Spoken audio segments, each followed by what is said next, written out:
There is a lake hidden in the northern reaches of the world. Lake Veyl, black as night, older than maps, and avoided even by birds.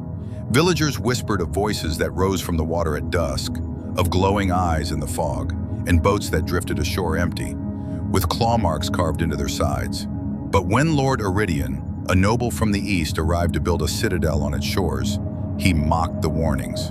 Water is water, and monsters are for bedtime tales. He built the citadel of Veyl, planting steel and fire on the edge of the abyss. Duration, almost 5 minutes. The lake did not stay silent. Eridian's soldiers began to vanish. One returned, babbling in a tongue that had not been heard in 5,000 years. Another drowned in a dry room, lungs filled with black water.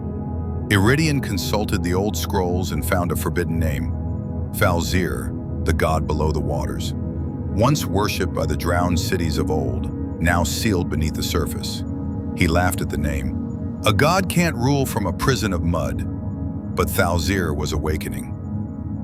They came at dusk. Tall, silver-eyed women, skin like wet stone, hair like floating kelp, singing songs that made men walk into the water willingly. Not mermaids, these were daughters of Thal'Zir, half dream, half disease. They whispered to Eridian's court of gifts, power, and eternal life, but all he had to do was drink from the lake. He did. And for a moment he saw everything, the drowned cities, the sleeping god, and the true shape of the world beneath the waves. Then he screamed for 3 hours.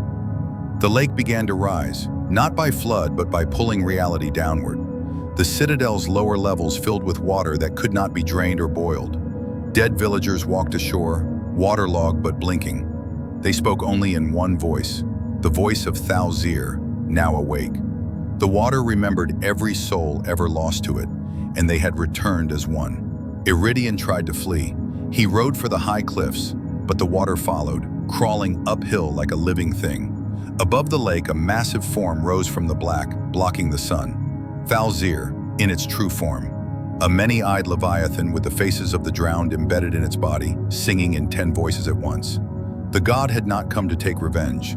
It had come to reclaim what was stolen, the memory of the world before land. At dawn, the lake was still. Veyl was gone, dragged into the depths.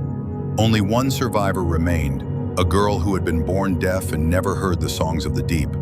She sat alone on the cliffs, watching the still waters, whispering names no longer remembered. The world above forgot Vaelgor, but sometimes, in reflection, you see more than just your face. And if you hear a song where there should be none, run.